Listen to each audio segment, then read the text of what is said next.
First Lady Mark II was built around a particle lift system, just like all the buildings in the city. I read all about it in the Columbian Scientific. The particle's seated at the top of the structure. Must be up that lift. Perfect.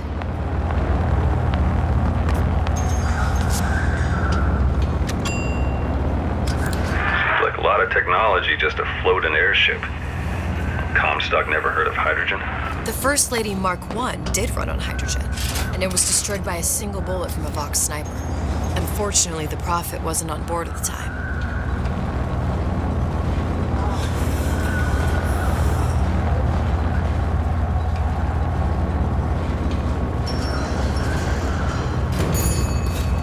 If I take the active particle, then the First Lady is just a 40-ton paperweight.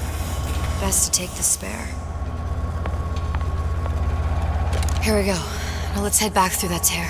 You honestly expect Atlas to honor his side of the deal? No, but we'll cross that bridge when we come to it. How do you plan on handling Atlas? He ain't just some spliced-up maniac. He'll make a mistake. I just have to be ready to take advantage of it when it happens. All for a girl you barely know. How well did you know me when you came to Columbia? Pretty lady not finished yet. What? Open the tear! Power for device very expensive. Tit for tat. Just tell me what you want. Such a wonder something is simple. Lock of hair. Oh, you're not serious. Not your hair, stupid. Think has a cigarette light. Mothballed, forgotten. In there, hair sample. In jar. Cannot miss it. You get for suture. Then everybody friends. Where's his lab? Closed off, past Fink's quarters. You smart lady, you find. Should have seen that one coming.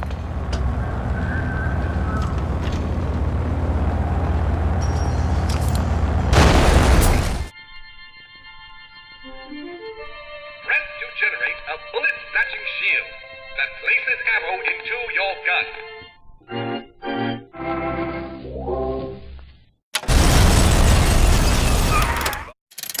Vox Populi. We must have arrived right in the middle of the siege. That means the other you and I are probably inside the factory. On our way up to the First Lady. And what happens if we run into ourselves? We won't, How do you know that? because we didn't.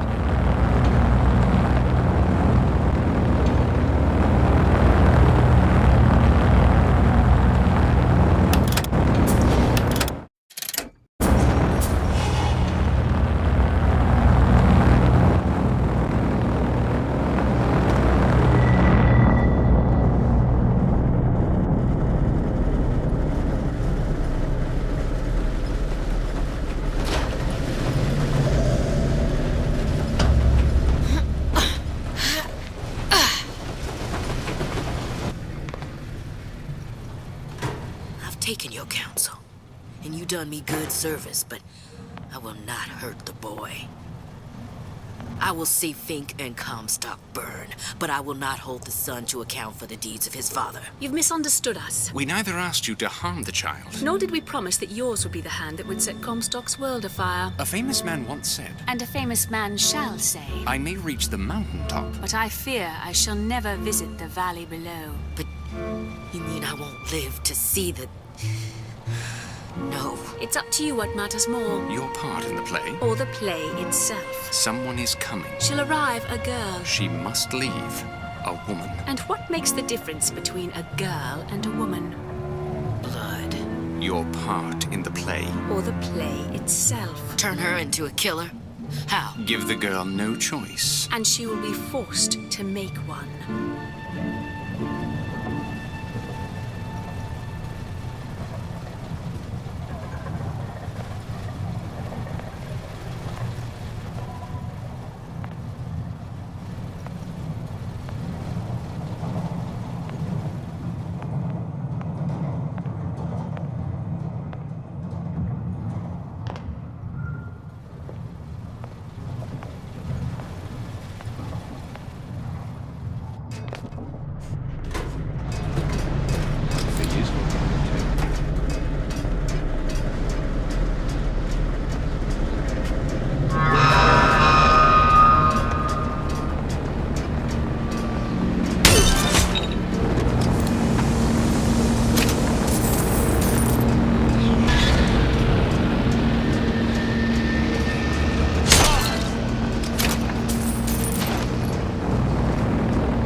Trata! Say it!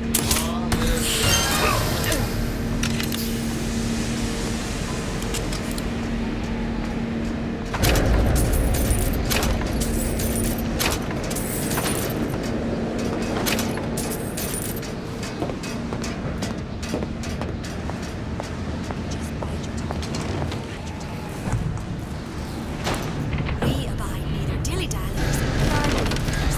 I just... Who's out there?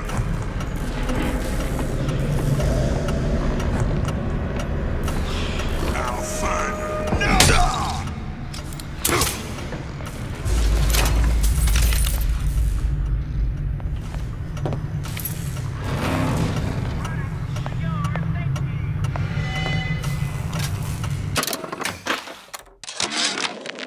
Yeah, there's a war coming. You can smell it in the air.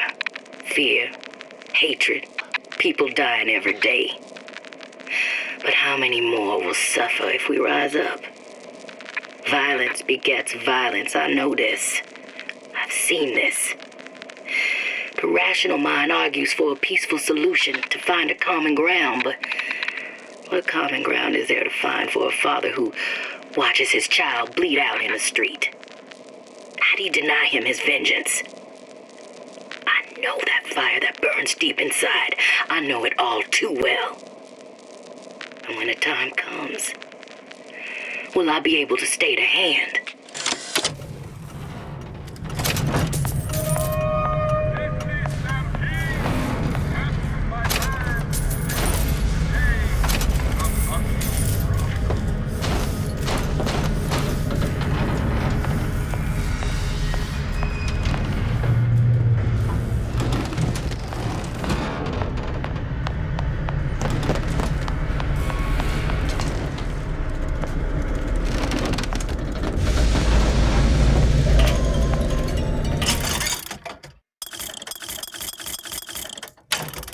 When you got some currency, fella.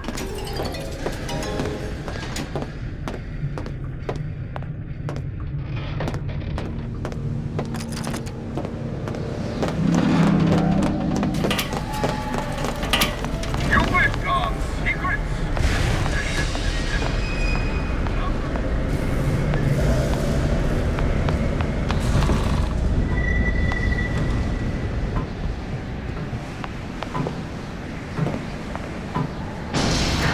Think.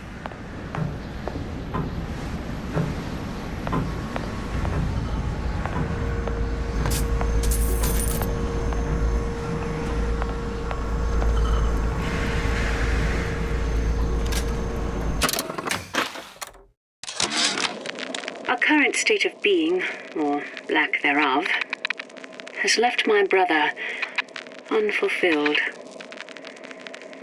The biological urge to leave one's mark is strong, and it is not an impossibility.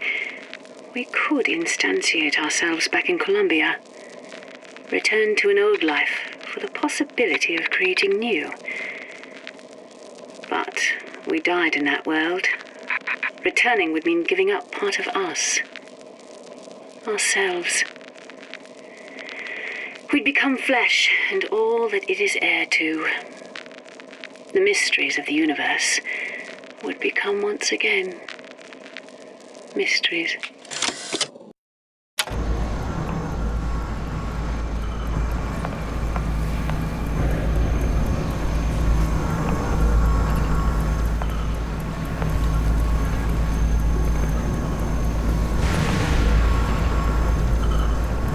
What's that thing you just picked up? My guess is that it has something to do with that giant clock out there. And that clock has something to do with opening the door to Fink's lab. A giant clock. Sort of. It looks like the mechanism unlocks certain activities when Fink gives his blessing. So what? We're stuck waiting for the cuckoo to go off? No. We've already found the clock key. We can manually wind it. Open whatever door we please. Sure seems like a lot of work to lock down a few doors. Well, if there's one thing Fink loves, it's a lot of work.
slugs. Goddamn sea slugs. Could that Oriental have come up with a more inconvenient fuel for his plasmids? If there is a God, and I've seen more evidence to the contrary than in support, you'd think he'd have put Adam into the belly of a nice little seagull or crow. The cost of all these underwater expeditions are murdering my margins.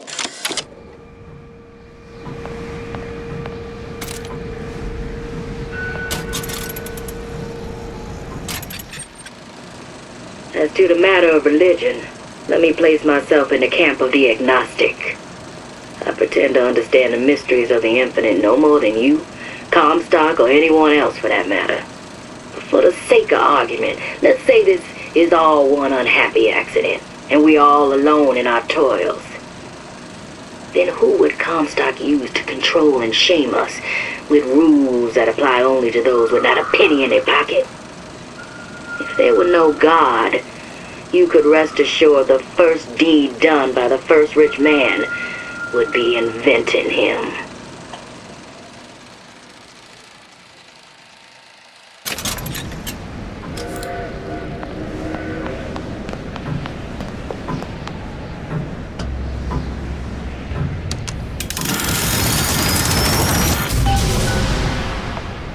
Good.